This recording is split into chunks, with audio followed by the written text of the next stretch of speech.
there is a legend that Prometheus crafted humanity out of clay, which, say what you will about how that rivals the myth of the legend of Christian evolution or the Christian creation or scientific evolution versus that. All three of these they're just theories.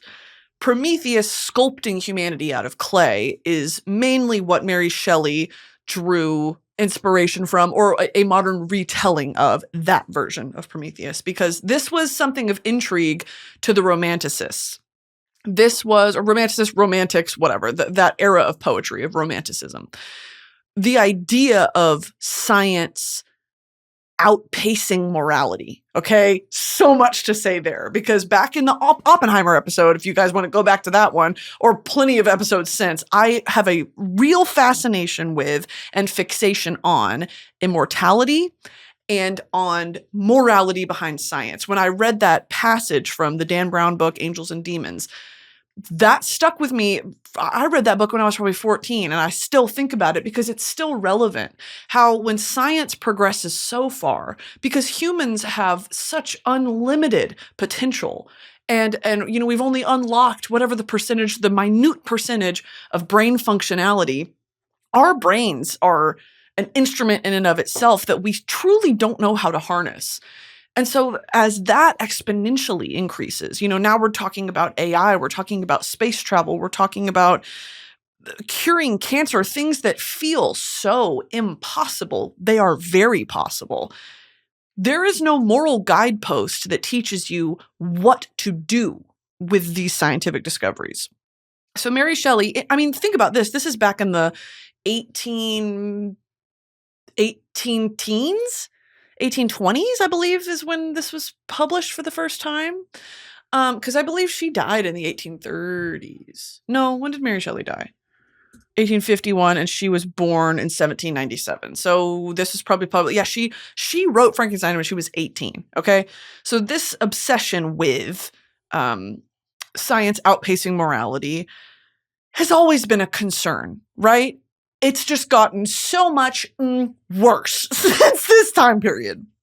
This era of poets and of authors and of novelists, scientists, philosophers, this was a real point of intrigue for them and continued to be. So even I'll take it into when you talk about, like I said, Oppenheimer, you develop the atomic bomb, something that is capable of decimating human life to a degree and to a scale that still is like decades later, we're trying to figure out what exactly was the scale of the damage here, other than like immediate loss of life, more so like the residual health effects and things like this.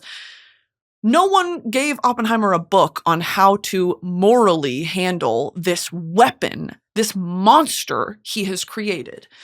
So all of these stories or examples tie back into each other. I think they're all related, where humanity has to look itself in the mirror and say, what monster have I created?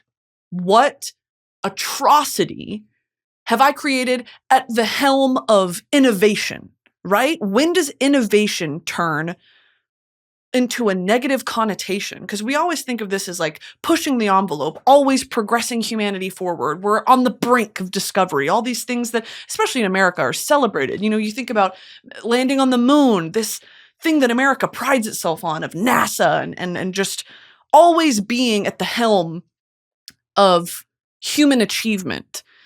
What do you do when you've achieved it and that achievement brings nothing but suffering? Or is used inevitably, and this is a whole point of philosophical contention, okay? Will it always be used for destruction, suffering, and devastation? For power. It will be used, no matter how impressive or beautiful or truly stunning an innovation, a scientific discovery can be, a powerful man will find out how to use it to cause destruction and suffering. That is an inevitability. And I think that's a negative point of view that I have. But look at history. And of course, there's probably positive examples back in history, but like that is something to be considered, okay?